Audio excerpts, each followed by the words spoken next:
What is up, everyone? Welcome back to the Hardcore Fab Shop and to part number 19 of our hookers and blow build. You guys seen from the intro what we've got done so far up to this point. If you guys haven't watched all the videos to see all that, go back and check it out. But the short version of that whole deal is 3 months ago, this truck was sitting in a tree row.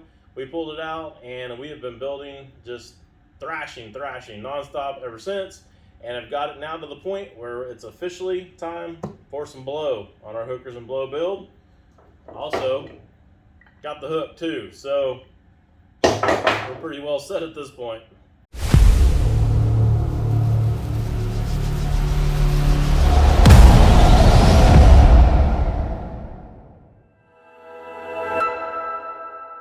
So, I gotta be honest with you guys, I was kind of freaking out a little bit here for a little while because it's really hard to get a blower right now. And it's like everything else. The supply chain's messed up, so that affects this guy, and that affects this guy, and that affects this guy, and so on down the line to the point where there's just not a lot of products out there to buy. And it was really kind of freaking me out because when I got through talking to some of the big blower companies and everything, everybody was telling me that they were way out past my deadline for being at SEMA before they could guarantee me that they could get me something. So that was kind of scary. I thought for a minute that there was going to be maybe a possibility that I wasn't going to be able to get a blower on the truck, and I didn't know what I was going to do. I was looking for used ones even or whatever. I couldn't find anything really used or anything like that that I would want to try to trust or, you know, try to take on a trip or anything like that like I'm going to with this one. So I was kind of freaking out a little bit. I didn't want to tell you guys that because I didn't want you guys worrying about it or anything like that. And I ended up finally getting a hold of Alkydigger, and Mike over at Alkydigger is an awesome dude, very knowledgeable.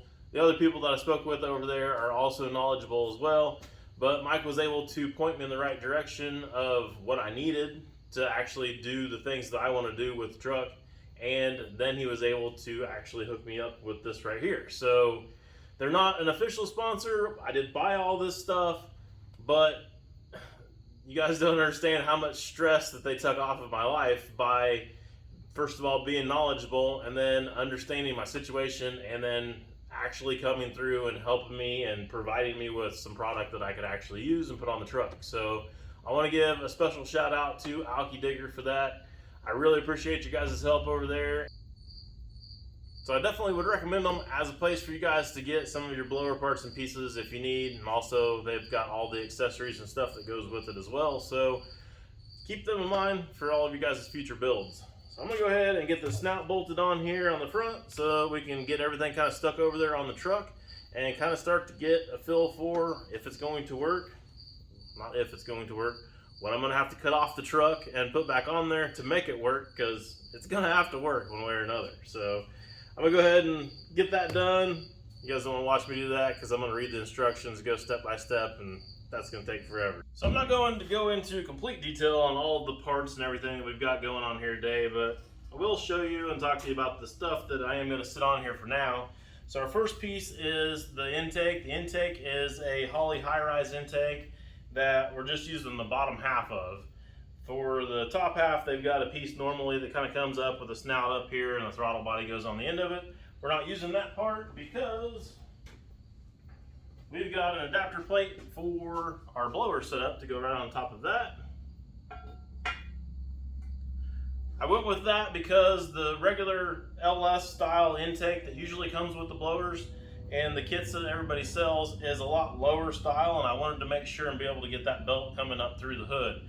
That was my ultimate goal. I couldn't see building a truck without having the belt come through the hood. So hopefully that's what we're gonna have here in just a second.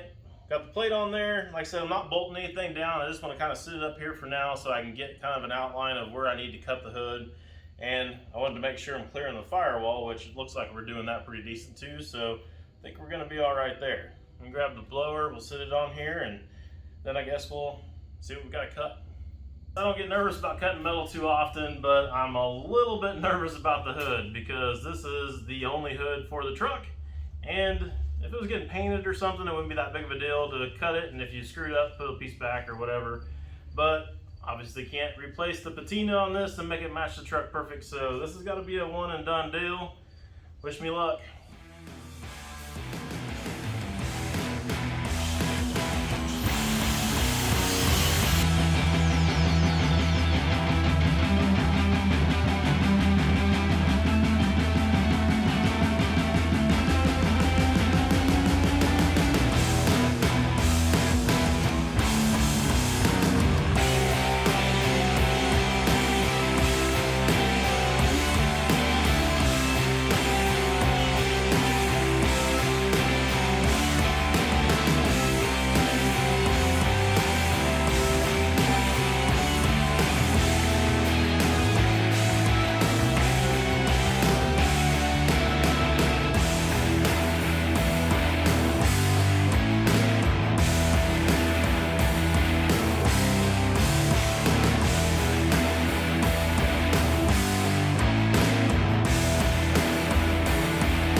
Alright, so I've got the hood pretty well cut out for the main section of the blower, but there is still going to be a little bit of work left to do around the pulley.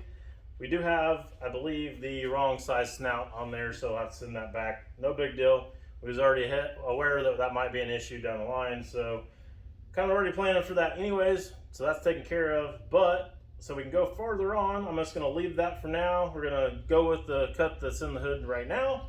So I went ahead and put the rubber piece back there on the back from Steel Rubber Products, the one that they helped us out with there. That's going to change the way the hood sits a little bit, so we needed to have that on now so we can go ahead and get the hood set on there and get the mounts made and everything all set up and lined up for some quarter turn fasteners to be able to actually hold this thing down to the truck. Put it in the house.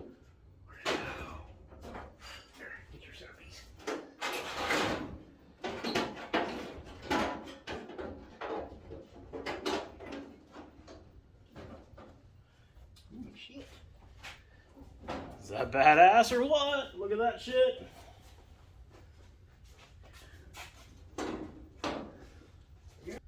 Alright, so I've been sitting here staring at it for like 20 minutes, just doing it on, and I really dig it. I think it looks great. I'm really happy with the cut on the hood. I'm glad that that hasn't gotten messed up yet. So my plan to move forward from here is to go ahead and still use what little bit of our hood that still has the hinge left as the way to hinge the hood. I think we can go ahead and get away with it getting quite a ways up there. That's hitting linkage right there, so that's plenty of room to be able to get in there and access anything for just general service and general maintenance. If you're going to really work on the thing, it's not that big of a deal to go ahead and just pull a couple bolts out and actually take the whole hood off. So I'm going to go with that. That leaves all of our original hardware and everything all in there to hold it all down, keeps our look looking really clean and nice. Then I've got a few of these little Zeus fasteners, quarter turn fasteners, whatever you want to call them.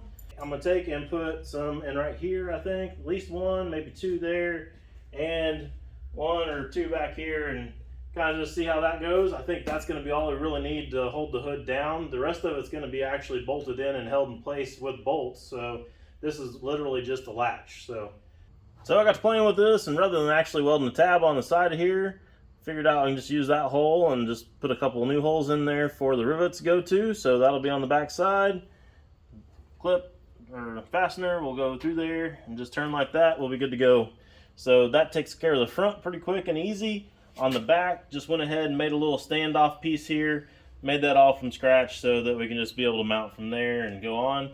I don't like just having just the regular fastener on there though, so I think I am going to go ahead and get some of the spring-loaded ones that'll go on the outside here, so that when everything comes apart, you don't have this to worry about losing. I think that'll be a better scenario, plus it'll look cool at the same time. So I think I'm pretty much done at this point. I think I'm ready to tear the truck apart. Well, there you guys go. The latest and greatest invention ever, the foam fuel injection system. I think I'm gonna have to patent that, and that'll be on the market here pretty quick, and it'll be flying off shelves. Anyways, I'm just kind of messing around. The whole idea there was so that I could kind of get a visual of what it looked like, you know, just daydreaming or whatever. So I went ahead and just took the air cleaner off of Old Crow. I was going to use the one off the wife's car, but it was bolted down. So that one was just kind of sitting there, and I wanted to stick it up there and kind of see what it would look like, you know, like I said, get the feel for it and everything. If you guys haven't seen the video of me making that, I'll put you guys a link to it up here. And that definitely is going to end up staying on Old Crow because I made it for it and it matches paint and blah blah blah. So this one is probably going to end up getting some kind of a cast aluminum cool looking one. I don't have one yet, but I'll come up with something here pretty quick. So have that on there. But I also wanted to kind of go over my itinerary with you guys, just so you guys kind of have an idea and a feel for everything and kind of know what to expect in the coming weeks. So I actually signed up Hookers and Blow to be in a car show before SEMA. So my thinking here is that if I can make it run and drive to a car show, it's a local car show here in town, here in Hutchinson, Kansas, and it's going to be on 1st and 2nd of October. So I've got about 20 days-ish or so from today. I don't know when you guys will be watching this video, but from today, I got about 20 days to be able to get the truck where it'll run and drive itself down there. What that means is I actually, now at this point, need to blow the truck completely apart. I need to do final welds on the frame. Need to paint the frame, obviously, of course. Need to go ahead and go through the front axle. I know it needs ball joints. Probably maybe need some bearings or something too. Rotors, calipers, blah, blah, blah. Paint. Cab needs to come off. It needs to go out to my buddy Jeff at A&J Repair and Refinishing. He's going to redo the inside of it for us and actually spray some nice new color in there. I want the inside of it being pretty primo, so it's nice and plush to be driving down the road in. So I want Julie to be able to get in there with white clothes on if she so desires and not get dirty and filthy and all that. So anyways, that is coming off, and it's going to go to paint. Need to go through the rear end, need to double check all that, make sure that's all good. Need to go ahead and get other wheels and tires mounted all up and everything, so there's all that. Still have to go through the engine. The engines should be good, but I want to go through there. We're going to do a few things to it and get it ready to actually handle the blower a little bit better. So we go through all that. I do have a new transmission for it, new torque converter, so that's going to go in there and shouldn't have much to worry about there. But then I have to plumb everything, wire everything, you know, all that sort of jazz. So still have all that to do in the next 20 days. So I'm going to try to knock out as much of that as I possibly can. It's probably going to go to the show without glass in it. It's probably going to go to the show without some who knows what else on it, but at least it will be there. And I figure if it'll run and drive itself there, then I should be sitting pretty good because I got another 20-ish or so days after the show to be able to be where I need to be, where we're actually going to Nebraska. Then we're going to go from Nebraska to Vegas and driving it. So yeah, give or take 20 days or something like that. So anyways, oh, I also have to do some exhaust too, and the exhaust is going to be pretty crazy. So that's going to be a major undertaking just in itself to build the exhaust. So that's kind of where I'm sitting at right now. I guess that means I need to get busy here and just blow the truck apart and start doing some work.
ready to actually get the cab out of here and go to paint, but I decided that I was just gonna go ahead and fix this rust hole right here. So I'm gonna go ahead and knock that out, get that done before I take it over there. I think I need to go ahead and do that because the tires are going to fling stuff right on there, and it's just going to fill the inside of the cab clear full of mud and dirt and water and all that stuff. And if we're painting everything, that's going to probably piss me off later on. So I'm going to go ahead and fix this, get this over to paint, tear some more stuff apart and all that. But I think you guys get the idea from here. So I think I'm going to call this one good for today, and I guess I'll see you on the next one.